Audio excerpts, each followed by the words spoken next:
اس کو اندر سے بھی چیلنج آ رہا ہے. اور ایک چیلنج آصف اور بھی آیا ہے کہ آپ کو پتہ ہے دسمبر میں 28 دسمبر کو ایران میں جو بزنس مین ہیں جن کو بازاری کہا جاتا ہے, بازاریوں نے ایک احتجاج کی کال دی تھی, جس کے بعد بڑے بندے مرے.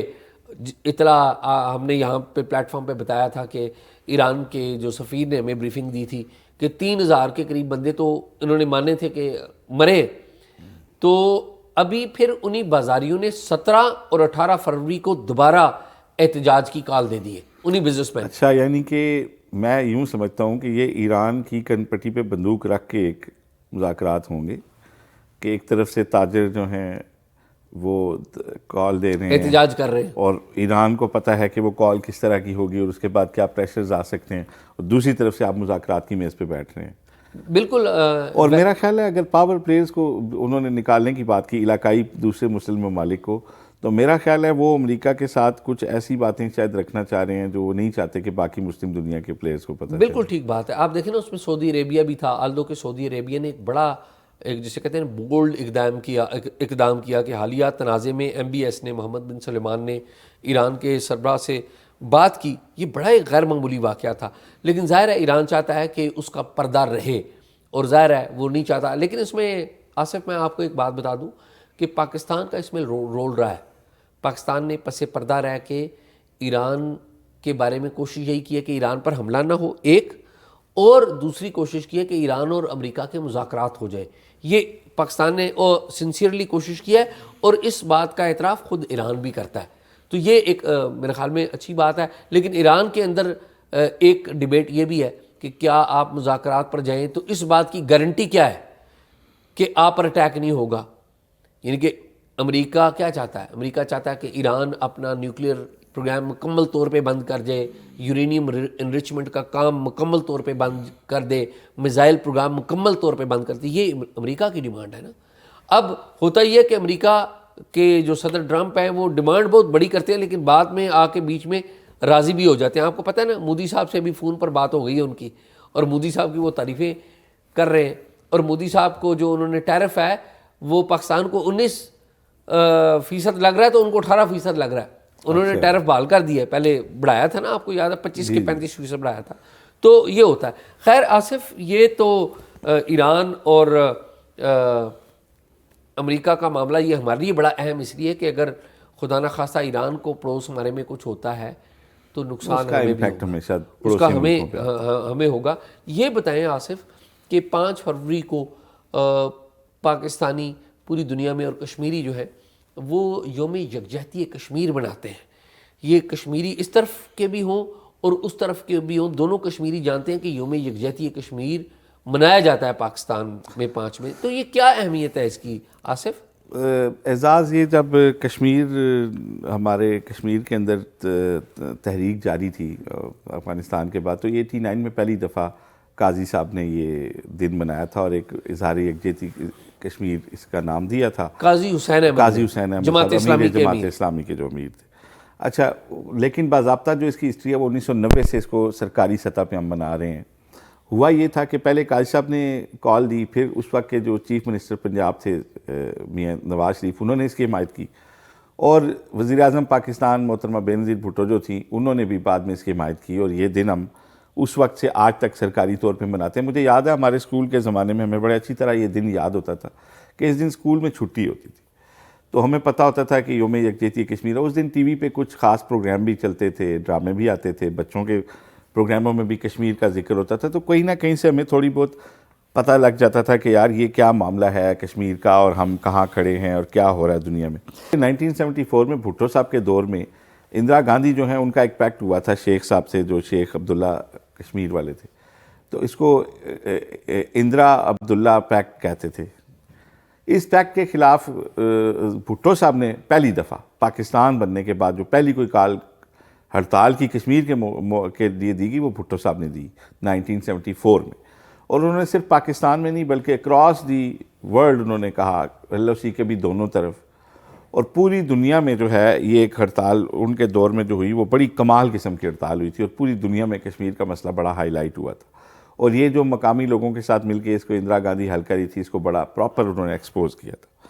اس سے پیچھے اگر ہم چلے جائیں تو قیام پاکستان سے بھی پہلے کشمیر کا مسئلہ جب ابھی نہیں اس طریقے سے آیا تھا، لیکن کشمیر کے مسلمانوں سے یکجہتی کے لیے 1931 میں ایک جو ہے کال دی گئی تھی، اور وہ کال جو تھی وہ تھی ایک آل انڈیا کشمیر کمیٹی تھی اس وقت، اس نے یہ کال دی تھی اور پورے کشمیر کے جو مسلمان تھے ان کے ساتھ یکجہتی کے لیے کال دی گئی تھی۔ اس وقت میں کشمیر کا مسئلہ تو ابھی پیدا نہیں ہوا تھا۔ اچھا، انٹرسٹنگ فیکٹس آگے اگر ہم تھوڑا سا آئیں، قیام پاکستان کے بعد سب سے بڑا مسئلہ مہاجرین کا تھا، تو قائد اعظم محمد علی جناح نے پہلا جو فنڈ قائم کیا وہ مہاجرین فنڈ قائم کیا۔ 1948 میں پھر یہ کشمیر کا جب مسئلہ ہوا اور ادھر سے بھی مہاجرین آئے اور وہاں پہ لوگوں کے بڑے مسائل ہوئے، تو قائد اعظم محمد علی جناح نے دوسرا جو فنڈ قائم کیا وہ تھا کشمیر فنڈ۔ ٹھیک۔ اور اس کے کچھ ہی ٹائم کے بعد فلسطین کا مسئلہ کھڑا ہو گیا، اسرائیل نے جب ریاست بنا لی تو تیسرا فنڈ انہوں نے اپنی زندگی میں جو قائم کیا وہ تھا فلسطین فنڈ۔ ٹھیک ہے۔ اب جو انہوں نے کشمیر فنڈ قائم کیا نا، تو وہ عید کا موقع بھی تھا، تو اس پہ ہسٹری میں بتایا جاتا ہے کہ مشرقی مغربی پاکستانیوں نے دل کھول کے، اور جس کے پاس جو کچھ تھا، کپڑے، غلہ، ہمارے جو چودھری اعتزاز احسن، یہاں اس میں خواتین کا بھی بڑا رول تھا۔ چودھری اعتزاز احسن صاحب جو ہے نا، جو لائر ہیں، جی، فیمس، بڑے مشہور وکیل ہیں، پیپلز پارٹی کے ساتھ کے اہم لیڈر ہیں، ان کی والدہ نے نا اپنے سونے کے کڑے اور جیولری جو ہے نا اس فنڈ میں دی تھی، اور انہوں نے عہد کیا تھا کہ میں اپنی یہ جو شادی کی رنگ ہے نا، اس کے علاوہ میں زندگی میں کبھی جب تک کشمیر آزاد نہیں ہوتا میں سونا نہیں پہنوں گی۔ اب تو ہم مذاق کے طور پہ دکاندار لکھتا ہے نا کہ کشمیر کی آزادی تک ادار بند ہے، کہ ایک بڑا مشکل کام ہے، لیکن اس وقت شاید یہ سمجھا جا رہا تھا کہ ابھی کچھ ہی ٹائم کی بات ہے کہ کشمیر ہمارا آزاد ہوا کہ ہوا، اور انہوں نے کہا کہ میں اس وقت تک نہیں پہنوں گا، اور انہوں نے پوری زندگی پھر اس کو فالو کیا، کیونکہ ان کے جو میاں تھے وہ بھی علی گڑھ کے پڑھے ہوئے تھے اور بڑے لرنڈ آدمی تھے۔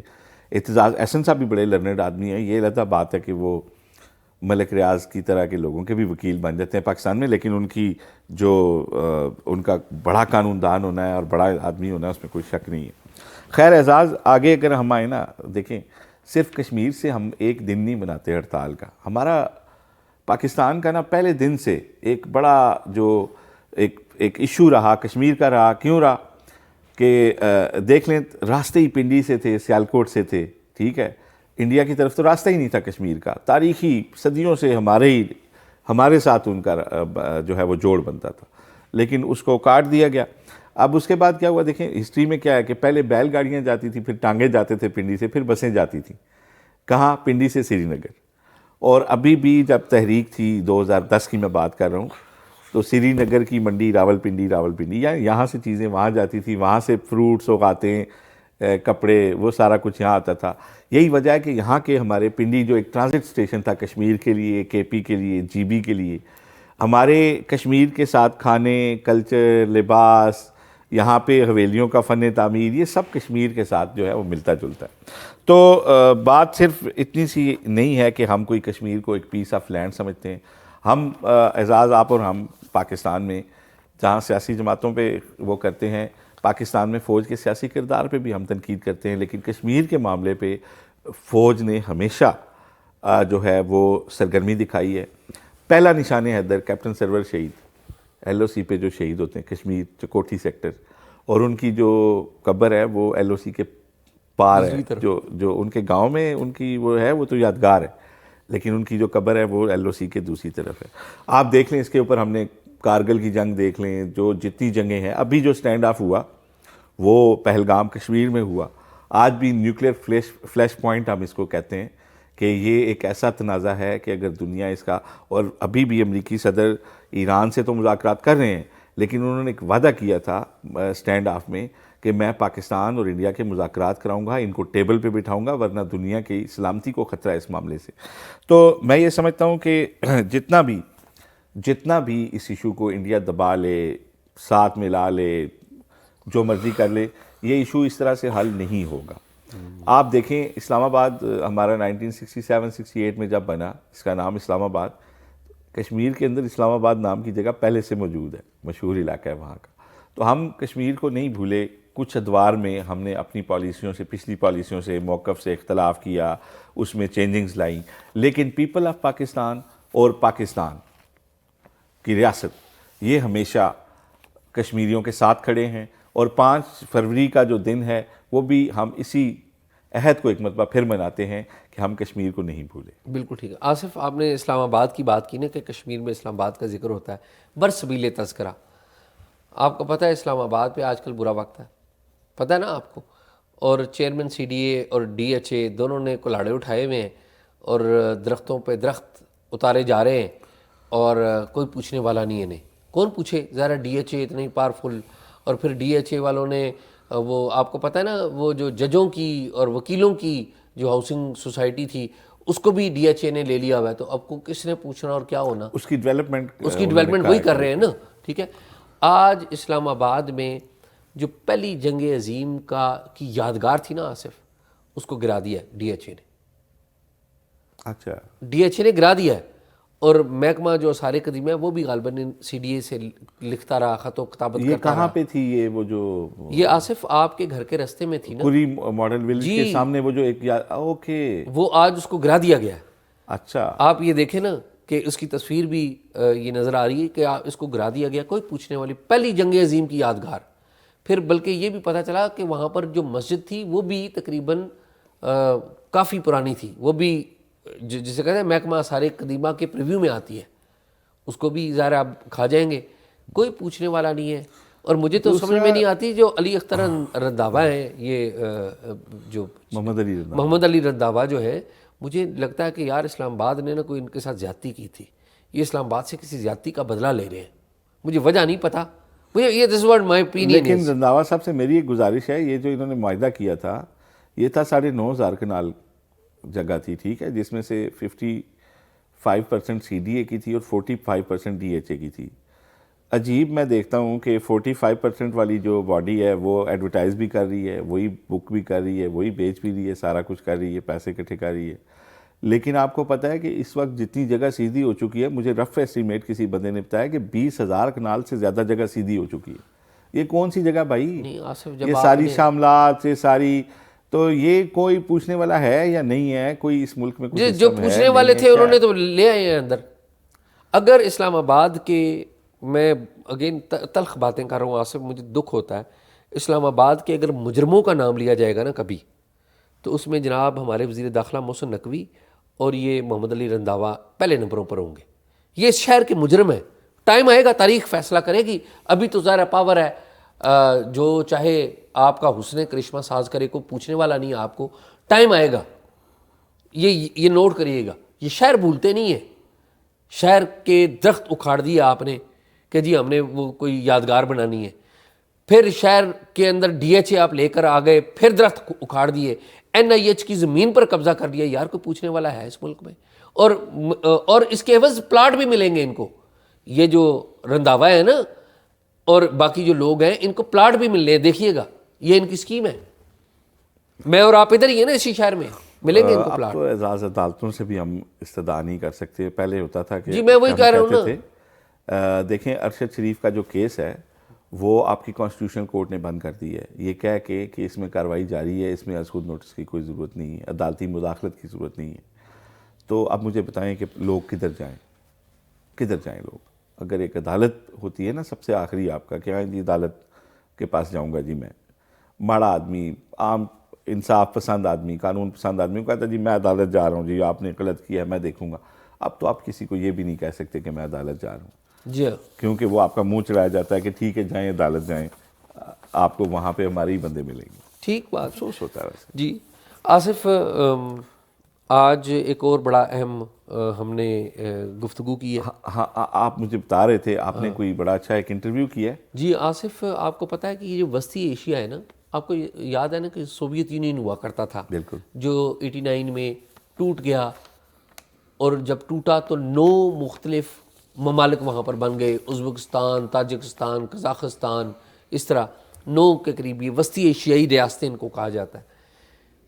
ان ریاستوں کی بڑی اہمیت ہے. جو سوویت یونین ہے اس کا خواب تھا کہ وہ گرم پانیوں تک پہنچے. اب سوویت یونین خود ٹوٹ گیا, لیکن وہ خواب موجود ہے کہ ہماری رسائی, جو تجارتی رسائی ہے, وہ گرم پانیوں تک جائے. اسی سلسلے میں قزاقستان کے صدر آئے ہوئے, بہت اہم منصوبے کے ساتھ, ریل کا منصوبہ, وہ پاکستان کے ساتھ سائن ہو گیا, اور پاکستان کا 1 روپیہ آصف خرچ نہیں ہونا. اب ازبکستان کے صدر بھی آ رہے ہیں. یہ دیکھ لیں اس منصوبے میں ہمارا 1 روپیہ خرچ نہیں ہونا، پھر شاید یہ پروو بھی نہ ہو. نہیں، یہ ازبکستان کا جو منصوبہ ہے اس میں تو پیسے خرچ ہونے ہیں. اچھا، ازبکستان کے منصوبے میں دیکھیں پیسے خرچ ہوتے ہیں تو بہت ساری بدیں، بہت ساری شکیں جو ہیں نا وہ بھی نکل آتی ہیں. خیر، ازبکستان کے صدر آ رہے ہیں، پاکستان کے ساتھ MOU تقریباً 1.5-2 درجن کے سائن ہونے ہیں، اور ان کا جو دورہ ہے اس لیے بڑا اہم ہے کہ جو کنیکٹیوٹی ہے پاکستان کی وسطی ایشیا کے ساتھ اور وسطی ایشیا کی ہمارے ساتھ، یہ اگر ہو جاتی ہے تو پاکستان کے کسی شہری کو باہر جانے کی ضرورت نہیں پڑے گی. آصف، ہمارے دبئی لوگ بن جاتے ہیں نا، جاتے نہیں ضرورت پڑے گی. دبئی بن جائیں گے نا ہم. دبئی میرے خیال میں ہم یورپ بن جائیں گے. بالکل ایسا. رائزنگ ایشیا ہو گیا، کنیکٹ ہو گیا ایشیا. بیچ میں یہ افغانستان والے سمجھ جائیں تو یہ کنیکٹ ہو گیا تو شارٹیسٹ روٹ ہمارا گوادر ہے. تو پھر تو ہم ادھر اوپر سے پورے رشیا میں، وسطی ایشیائی ریاستوں میں، اور یہ آگے یورپ سے بھی کنیکٹڈ ہیں. تو پھر تو ہماری کرنسی اوپر جائے گی. تو یہ مختلف منصوبے لے کے آ رہے ہیں. تو ہم نے سوچا کہ احمد فاروق ہیں، نوجوان ہمارے سفیر ہیں ازبکستان کے، بڑے منجے ہوئے ڈپلومیٹ ہیں. تو آصف، میں نے ان کو درخواست کی اور وہ تشریف لائے. بڑی اہم باتیں انہوں نے کی ہیں ان لوگوں کے لیے جو پیسے کمانا چاہتے ہیں، یعنی کہ تاجر لوگ. پاکستان کے حوالے سے بڑی اہم باتیں ہیں. جو لوگ روزگار چاہتے ہیں اس ملک میں، دن اچھے دیکھنا چاہتے ہیں، ان کو ریجنل پالیٹکس انہوں نے سمجھائی ہے. تو آئے ان کی اور ہماری گفتگو دیکھ پلیز. وسطی ایشیائی ریاستیں جو افغانستان سے پرے ہیں، اور افغانستان ایک رستہ ہے، یہ کتنی اہم ہے اس کے بارے میں ہم پہلے بھی آپ سے ایک دفعہ بات کر چکے ہیں قزاقستان کے حوالے سے.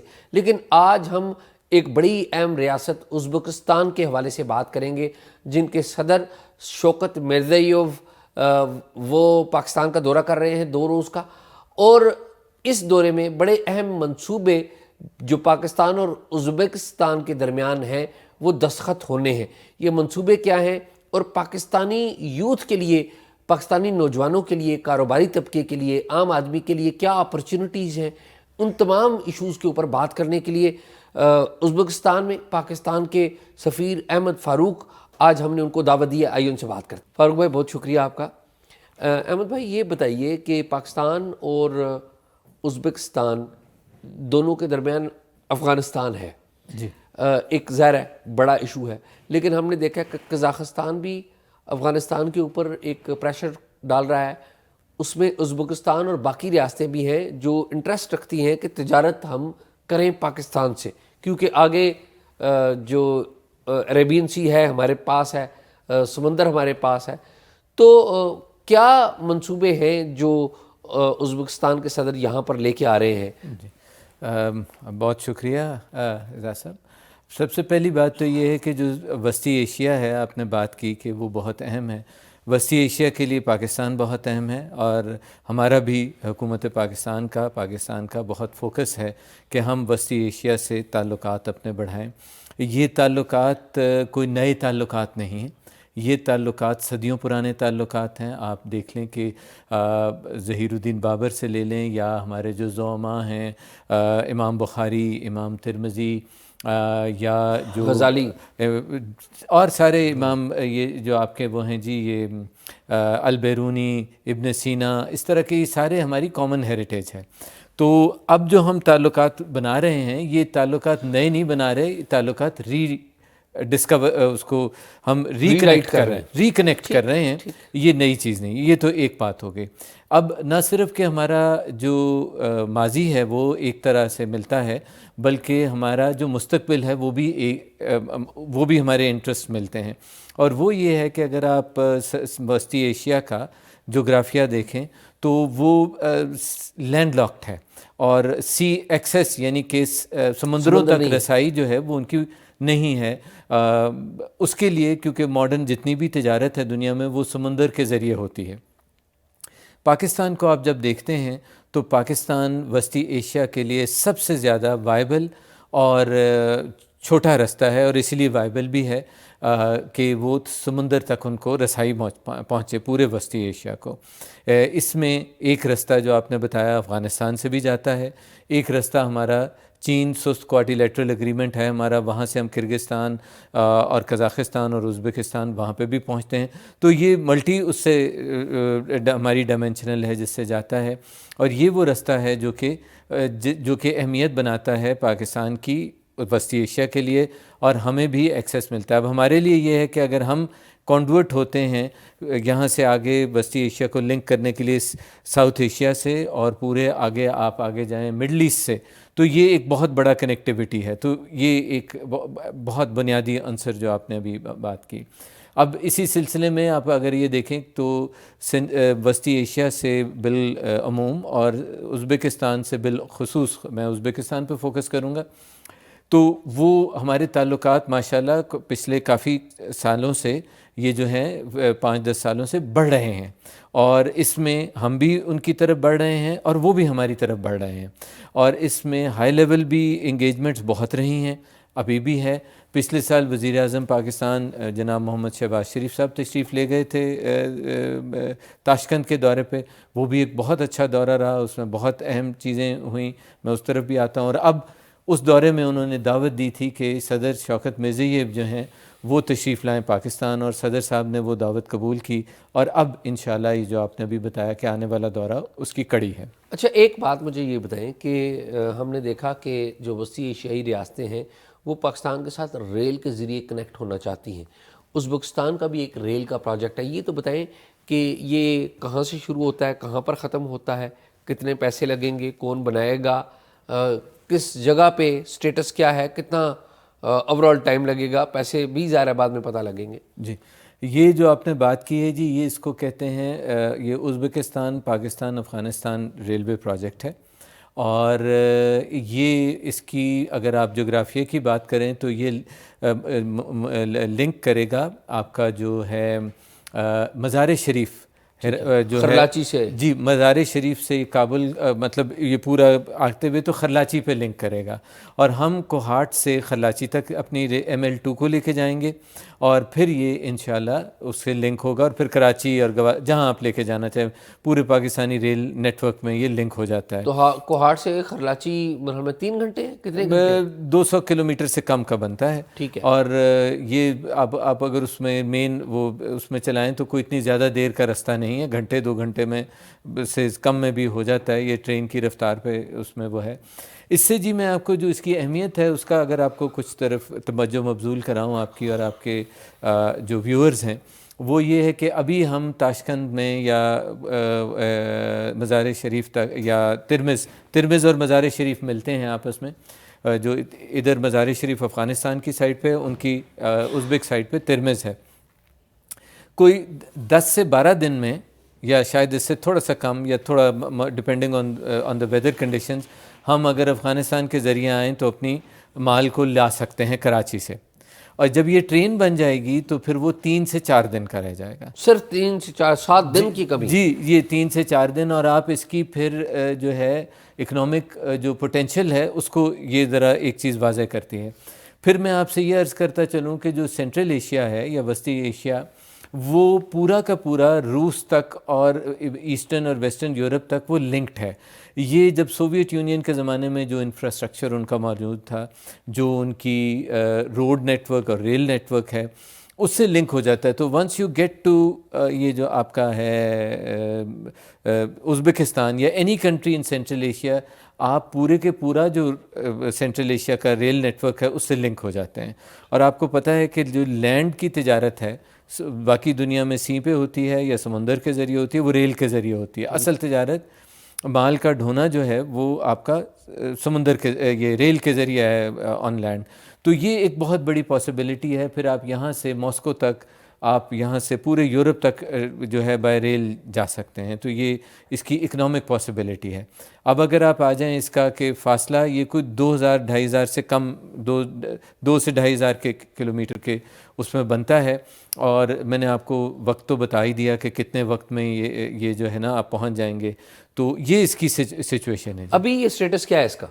اس کا جی آپ کو پتہ ہے جو ایسے بڑے میگا انٹرنیشنل پروجیکٹس ہوتے ہیں ان کی ویریس سٹیجز ہوتی ہیں. یہ لانگ گیسٹیشنل طویل مدت پروجیکٹس ہوتے ہیں.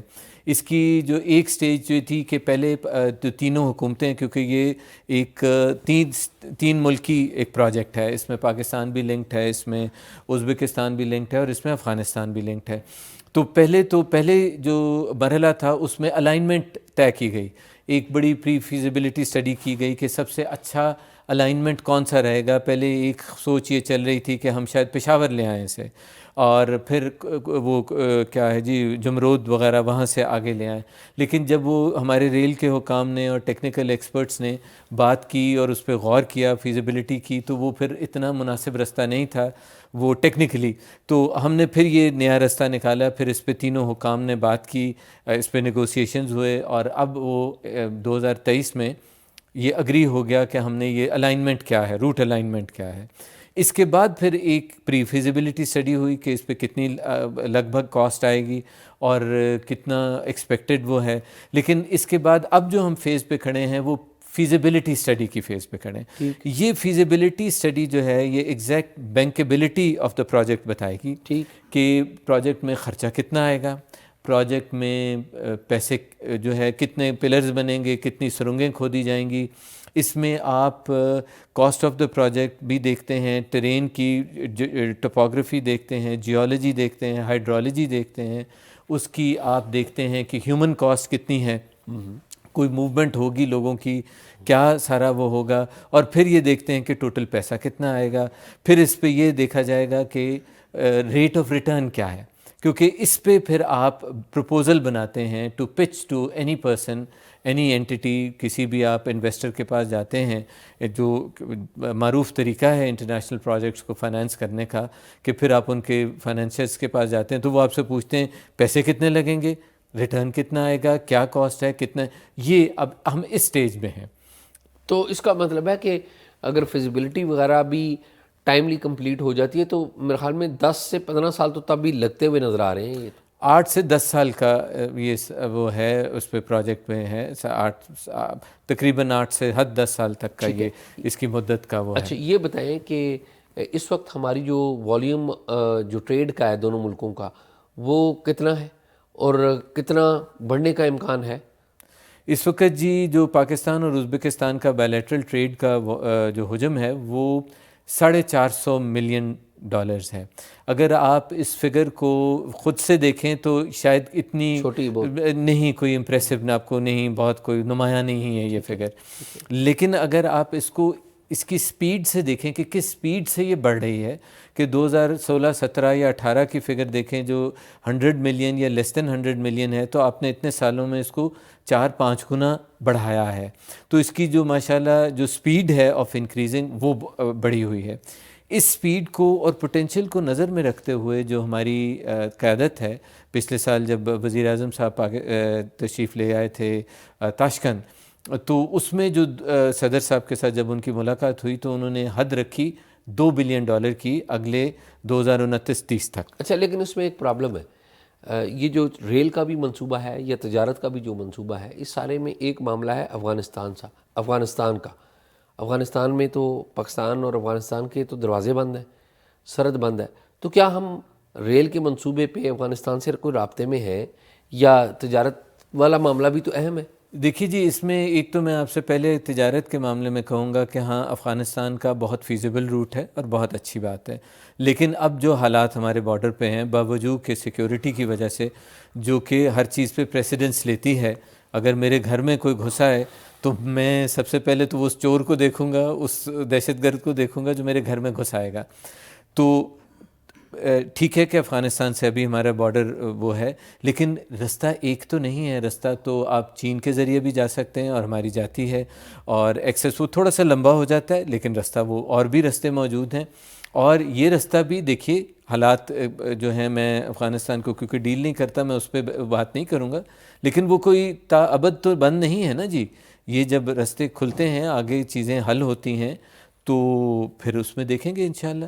اور ریل کے معاملے پہ ہم رابطے میں ہیں؟ جی، ریل کے معاملے میں بھی چیزیں چل رہی ہیں، اور فیزیبلٹی اسٹڈی کے جو اسٹڈی کے معاملے میں تینوں ملکوں کا جو معاہدہ ہے یہ پچھلے سال ہی طے پایا ہے.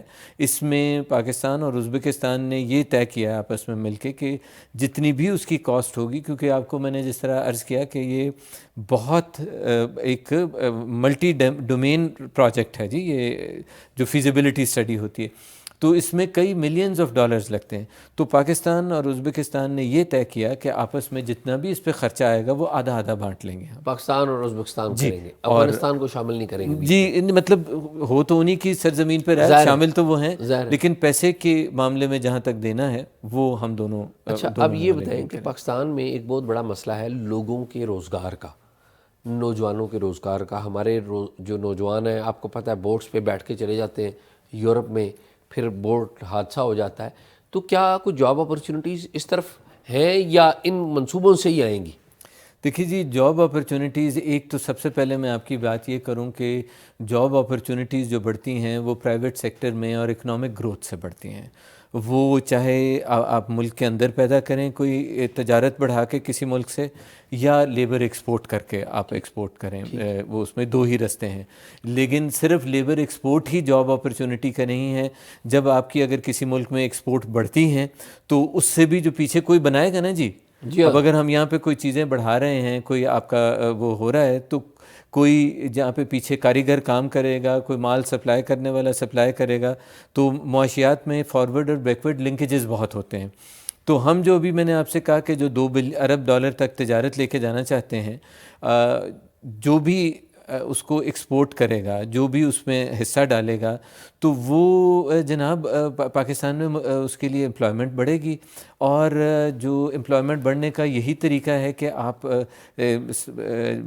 نئے مواقع پیدا کرتے ہیں. اور وہ آپ کی دو ہی طریقے ہوتے ہیں اس میں، کہ یا ملک کے اندر ڈیمانڈ بڑھتی ہے، اور یا آپ جب ملک کے باہر لے کے جاتے ہیں تو یہ ایکسپورٹ اورینٹڈ ہو گئی، یا آپ لیبر ایکسپورٹ کرتے ہیں. تو ہم یہ ساری چیزیں اس میں کر رہے ہیں.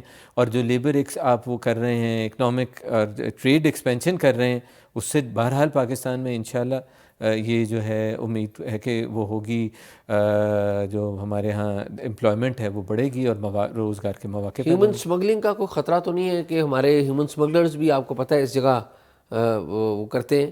میں جی، یہ آپ نے بہت ایک اہم بات کی ہے. میں اتنا ماشاءاللہ ہمارا محنت کرنے والا ملک، اتنا باعزت ملک، لیکن ایسے عناصر جو ہیومن ٹریفکنگ والے ہیں اور جو غیر، جب میں کیا کہوں کہ ایسی غلط ایکٹیویٹیز میں وہ ہوتے ہیں، یہ ملک کے لیے جی پورے 25 کروڑ جو لوگ ہیں اور اتنا بڑا ہمارا ملک ہے، اتنا عزت میں اس کی کمی کرتے ہیں. اور جب باہر جاتے ہیں لوگ تو وہ تو جناب سارے پاکستانیوں سے تو نہیں ملیں گے کہ یہاں پہ کتنے ہنرمند ہیں، کتنے یہ محنت کش لوگ ہیں، کتنے یہ ٹیلنٹڈ لوگ ہیں پاکستانی. وہ یہ تو نہیں دیکھیں گے، وہ اس سے بڑی برق وہ آتی ہے. ابھی حال میں تو اللہ کا شکر ہے ایسا مسئلہ نہیں ہوا، لیکن ہم نے ماضی قریب میں دیکھا ہے بیگنگ کا مسئلہ ہوا. اور میں آپ سے یہ عرض کروں کہ اس میں بہت شرمندگی کی بات یہ تھی کہ جو ہے لیڈنگ اخبار میں خبر لگے کہ بیگرز فرام پاکستان، تو وہ شرم سے آپ کا سر جھک جاتا ہے.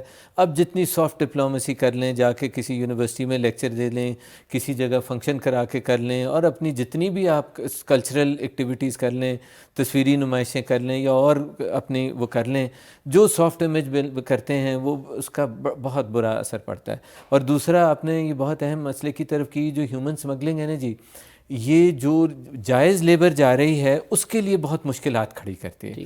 اب میں آپ کو ایک چیز یہ بتاؤں کہ ہمارے ہاں ازبکستان میں، جو اب آپ نے ایک لیبر کی بات کی، آتے ہیں لوگ، گو کہ خود بھی کی، کیونکہ لیبر ایکسپورٹنگ کنٹری ہے تو بہت زیادہ تعداد میں نہیں آتے، لیکن اب ٹیکسٹائل کے ہیں اور اس طرح کے کچھ دوسرے کنسٹرکشن کے شعبہ جات ہیں جہاں پہ ہماری لیبر آتی ہے. اور ہمارے بلکہ جو بڑے ٹرینڈ لوگ ہیں، خاص طور پہ ٹیکسٹائل میں جو آپ کے کٹرز ہوتے ہیں یا جو سٹیچرز ہیں اور اس طرح کے لوگ ہیں، یہ بہت ہیں. پھر آپ کی جو ٹیکسٹائل انڈسٹری میں جننگ اور اس کے ہیں، کیونکہ پاکستان کا بہت تجربہ ہے. اچھا، اب وہ لوگ جو آتے ہیں ان کو وہ ساری مشکلات غلط کام یہ ہیومن ٹریفکنگ اور غلط لوگ کرتے ہیں، اور ان لوگوں کو مسائل فیس کرنے پڑتے ہیں. اور پھر وہ ہے کہ اب ہم جب بات کرتے ہیں تو ہمارے لیے حکومت کے لیے ایک دوہرا مسئلہ آ جاتا ہے. سختی کریں تو ہمارے عام لوگوں پہ جو جائز لوگ ہیں ان کے لیے، یعنی کہ سیاسی پروسیس، وہ سرکاری پروسیسز بڑھا دیں. تو آپ کو میں کہوں کہ آپ فلاں دفتر سے بھی NOC لیں، فلاں دفتر سے بھی NOC لیں، تو آپ کے لیے تو ایک بہت بڑی ہیسل ہے. اچھا، اگر جب آپ نہیں وہ اپنی بڑھاتے تو پھر یہ ملک کا ہوتا ہے، اور پھر بھی وہی ہوتا ہے کہ جی پاکستان کا نام بدنام ہو رہا ہے. اور اگر کوئی پاکستانی شہری جو ہے وہ کسی اس کو تکلیف ہوتی ہے پھر بھی آپ کو کام کرنا پڑتا ہے. تو یہ جو لوگ ہیں نا جی، یہ پورے پاکستان کے ساتھ بڑی بے انصافی کرتے ہیں، ہمارے محنت کش طبقے کے ساتھ بہت بے انصافی کرتے ہیں، اور حکومت کے ساتھ بہت بے انصافی کرتے ہیں. یہ بتائیں، آخری پوائنٹ میرا وہ ہے کہ پاکستانی ٹورزم بھی کرتے ہیں، جائز طریقے سے جاتے ہیں، اپنی جیب سے پیسے خرچ کرتے ہیں. ٹورزم کے لیے کیسا ملک ہے ازبکستان؟ کتنے پیسے خرچ ہو جاتے ہیں ایک ہفتے کے ٹور کے لیے؟ میں آپ سے یہ عرض کروں جی کہ میں نے ابھی آپ سے کہا کہ ہمارا تاریخی تعلق ہے ازبکستان سے. جب آپ جاتے ہیں تو وہاں پہ آپ، میں کہتا ہوں کہ میں کہوں گا کہ روحانی تعلق بھی ہے. روحانی اور انٹلیکچوئل تعلق، اسپریچول، انٹلیکچوئل اور ہسٹوریکل تعلق ہے. اس میں نے آپ سے بات کی، یہ جو تھے امام بخاری، امام ترمذی، کون سا پاکستانی ہے جو کہ نہیں جانتا. پھر جو سلسلہ طریقت کو مانتے ہیں ان کے لیے جو نقش بند سلسلہ ہے، بہت بڑا سلسلہ ہے طریقت کا ایک، اس کی بنیاد اور اس کے تمام زعماء جو ہیں وہ بڑے بخارا میں ہیں. اسی طرح آپ کے میں نے وہ اسکالرز کا ذکر کیا، پھر میں نے ان کا ذکر کیا، ظہیر الدین بابر کا ذکر کیا، اور پھر سائنٹسٹ کا ذکر کیا، جی سائنٹسٹ کا، البیرونی، ابن سینا، ٹو نیم اے فیو. اچھا، اب آپ اگر آ جائیں تو کھانے کی طرف آ جائیں، وہ بھی ہمارا ملتا ہے. اگر آپ آرکیٹیکچر کی طرف آ جائیں، آپ لاہور کا قلعہ لاہور دیکھ لیں اور آرک آف بخارا دیکھ لیں، وہ آپ کو ایک ہی لگے گا کہ ایک ہی تصویر کے دو رخ ہیں. ماڈرن آرکیٹیکچر میں بھی آپ دیکھ لیں، ہمارا جو وزیر اعظم سیکریٹریٹ ہے، یا لاہور کا ایئرپورٹ ہے، یا اس طرح کی ہماری جو ٹریڈیشنل جتنی بھی بلڈنگز ہیں، اور آپ ازبکستان کا یا سینٹرل ایشیا کا آرکیٹیکچر دیکھ لیں، تو یہ بہت ساری چیزیں ملتی ہیں. اب اگر آپ آنا چاہیں تو جناب فاصلہ بھی بہت کم ہے، 1.5 گھنٹے کی فلائٹ ہے، اور اس پہ ہمارے اس کو ازبک کہتے ہیں زیارات ٹورزم. تو زیارات ٹورزم کے لیے بھی آ سکتے ہیں. اور بڑے، اگر آپ، ہمارے اکثر جو لوگ ہیں وہ سیاحت کے لیے یورپ یا کہیں اور جاتے ہیں، تو اس سے بہت کم خرچ میں آپ کا یہاں پہ بہت اچھا ٹورزم ہو جائے گا. تو یہ فلائٹ کتنے کی ٹکٹ مل جاتی ہے ویسے؟ جی یہ کافی سستی اس کی ہے. اور اچھا، اسی طرح ازبکستان سے جب میں، کیونکہ یہاں پہ میں پاکستان میں بیٹھا ہوں تو میں ازبکستان کی بات کر رہا ہوں، لیکن جب میں ازبک کسی ٹی وی پہ یا اس سے بات کر رہا ہوتا ہوں تو وہاں پہ پاکستان کے لیے، تو پاکستان میں بھی جی بہت ٹورزم کی وہ ہیں. ایک آپ کا ہسٹوریکل ٹورزم ہے، جیولوجیکل ٹورزم ہے، اتنا زبردست، یو نیم اٹ. تو یہ بہت وہ موجود ہیں. تو اب اس میں اب رہ گیا کہ فاصلہ کہ جی لنک کیسے، تو وہ فلائٹس کا ہے. 2024 میں جی ہم نے پہلی فلائٹس وہاں سے شروع ہوئی، ایک آزمائشی فلائٹ شروع کی تاشقند اور لاہور کی، ازبک ایئر کی. جی ازبک ایئر کی. یہ PIA آپ کو پتہ ہے ابھی ذرا وہ پرائیویٹائزیشن میں ہے کہ تھرو پروسیس ہے، تو وہ بھی، تو وہ ایک فلائٹ شروع کی، اور دیکھتے ہی دیکھتے وہ 2 فلائٹس ہو گئیں. پھر اس کے بعد تیسرا انہوں نے سیکٹر شروع کیا جی لاہور، تاشقند، اسلام آباد. پہلے وہ ایک فلائٹ ہوئی، اب وہ بھی 2 فلائٹس ہو گئی ہیں. اور اب ہم ایک اور جو ہے وہ، میں اس کے ساتھ جو اتھارٹیز کے ساتھ ان ٹچ ہیں، وہ یہ ہیں کہ جی آپ کراچی اور تاشقند کا، اور پھر جو ہے یہ مختلف جو لاہور، کراچی اور اسلام آباد ہے، ان کو بخارا اور سمرقند سے بھی لنک کیا جائے. لیٹر آن یہ پروگرام ہے. لیکن ابھی، اور ساتھ ہی ساتھ میں آپ سے کہوں کہ جو تجارت کی اگر آپ نے بات کی، تو کمرشل فلائٹس، پیسنجر فلائٹس کے علاوہ کمرشل فلائٹس کا بھی بات چل رہی ہے کہ کراچی وہاں پہ ہب میں آپ کی سامان آئے جو پیرشیبل ہے، جو کہ اتنا قیمتی سامان کی بھی ویلیو ہے نا جی. ایک بہت قیمتی سامان ہے جس پہ آپ اتنا انویسٹ کرنا افورڈ کرتے ہیں کہ آپ بائی ایئر لے جائیں، تو وہ بھی انشاءاللہ کراچی سے اس کی بھی فلائٹس ہیں. یہ انشاءاللہ ان نیئر فیوچر ہماری جو ہیں وہ. اچھا، یہ ہم بتائیے کہ پاکستان میں مسئلہ مہنگائی کا بڑا ہے، تو کیا صورتحال ہے ادھر ازبکستان کی اور پاکستان کی جو کرنسی ہے، اگر ہم وہاں پر جا کے ایز ٹورسٹ خرچ کرتے ہیں تو کتنا ہے؟ یہ ایک عام آدمی کی دلچسپی کی یہ باتیں ہیں، یہ شاید میرے اور آپ کے لیے اتنی دلچسپی کی نہیں، لیکن عام آدمی کے لیے یہ بڑی اہم بات ہے۔ بلیو میں جی، مہنگائی ہمارے لیے بھی اتنی ہی ہاں ظاہر ہے، اتنا ہی کاز آف کنسرن ہے جتنا کسی کے لیے ہے۔ جو مہنگائی ہے جی، یہ ایک بین الاقوامی اور میں کہوں گا کہ گلوبل فنامنا ہے شاید، کیونکہ وہ مہنگائی جو ہے وہ بڑھ رہی ہے اور بڑی تیزی سے بڑھ رہی ہے، اور جو مہنگائی ہے وہ قوت خرید جو ہے اس کو بہت افیکٹ کرتی ہے۔ اور وہ جو لوگ ہوتے ہیں نا جی، جو فکسڈ انکم گروپس ہیں، جس میں ہم بھی شامل ہیں، تو جس کی لگی بدی تنخواہ ہے، وہ سال بعد یا 6 مہینے بعد اس کی تنخواہ جتنی بھی مہنگائی ہے، اگر 10% شرح مہنگائی ہے تو 10% آپ کی ریئل انکم کم ہو جاتی ہے۔ یہ مہنگائی کی بات ہے۔ یہ فنومینا ازبکستان میں بھی بہت ہے۔ مثلا میں آپ کو یہ بتاؤں کہ وہاں کی کرنسی جو ہے، اگر آپ کو دیکھوں کہ 45 یا 46 روپے کا ایک سم ملتا ہے، ٹھیک، تو اگر جو ایک مثال کے طور پہ ٹوتھ پیسٹ یا آپ کو وہ کوئی 14,000 سوم کی مل رہی تھی، اب وہ 20,000 سوم کی ہو گئی ہے۔ یہ دیکھتے دیکھتے میرے 2-3 سالوں میں ہوئی ہے، ٹھیک، اور آپ کی اسی طرح خرچہ آپ کا بڑھتا جاتا ہے۔ تو یہ جو ہے یہ وہ وہاں پہ بھی مہنگائی وہ ہے۔ لیکن اگر آپ اس کو مہنگائی کی جو ایک ایبسلیوٹ مہنگائی ہے یا کمپیریٹیو مہنگائی آپ اس کو یورپ سے کمپیئر کریں تو پھر بھی سستا ہے۔ میں آپ کو یہ تھوڑا سا، آپ نے جو وزٹ کی بات کی کہ انشاءاللہ یہ جو کل صدر صاحب تشریف لا رہے ہیں، اس میں تقریباً 2 درجن کے قریب ہماری مفاہمتیں، اگریمنٹس اور ویریس ڈاکیومنٹس اس کی وہ ہے۔ تفصیل میں جانا اس وقت اتنا وہ نہیں ہے، اہم سیلینٹ بتا اس میں ایک جو بہت اہم ہے جی، جو آپ نے تجارت کی بات کی، تو ہمارا پریفرنشل ٹریڈ اگریمنٹ PTA جسے کہتے ہیں، ٹھیک ہے، وہ ہم نے 2023 میں آپریشنل ہوا، اور وہ اتنا کامیاب رہا، اور اس نے، میں آپ کو جو کہہ رہا ہوں کہ تجارت بڑھنے کی جو ہماری شرح ہے اس کو سامنے رکھیں، اب ہم نے اس کو ڈبل کر دیے ہیں اس میں آئٹمس، ٹھیک ہے، تو وہ اگری ہوگا۔ پہلے 17 آئٹم تھیں، اب اس سے ڈبل سے 20 اور ایڈ ہوں گے، 20 اور ایڈ، اچھا، پھر اسی طرح جو ہم یہاں سے بیچ سکتے ہیں، جی وہ بھی بھیج سکتے ہیں، ہم بھی دونوں کے لیے ہوتا ہے جی، آئٹم جو اگری کرتے ہیں اس کے نیگوشیشن جی اس طرح ہوتے ہیں کہ جو آپ اپنے مرضی کے آئٹمز لاتے ہیں وہ اپنی مرضی کے لاتے ہیں، وہ کہتے ہیں جن میں ہم سٹرونگ ہیں آپ ہمیں مارکیٹ ایکسیس دیں، تو وہ پھر اگری یہی ہوتا ہے کہ سارے وہ کرتے ہیں، تو 5 ہم 5 وہ اس طرح لا کے۔ اگر برا نہ منائیں، کچھ یاد ہیں، کچھ آئٹمز بتا دیں جو ہم ادھر بیچ سکیں گے اور ادھر سے آئیں گے؟ ٹیکنیکلی میں اس میں نہیں جاؤں گا، لیکن ایک چیز آپ کو بتاؤں کہ یہ ایک حصے کی ایک کڑی ہے۔ اسی طرح دونوں حکومتیں جو ہیں، کیونکہ دیکھیے جو تجارت کا حجم بڑھتا ہے نا، جو 2 ارب تک لے کے جانی ہے، وہ سرکار نے نہیں لے کے جانی ہے، وہ تو پرائیویٹ۔ اچھا، اس میں ہمارا جو سرکار کا کام ہے کہ جو ہرڈلز ہیں ان کو ریموو کیا جائے۔ وہ کیا ہرڈلز ہیں؟ کسٹم پروسیجرز میں ہم آہنگی لائی جائے، ان کو ایزیفائی کیا جائے۔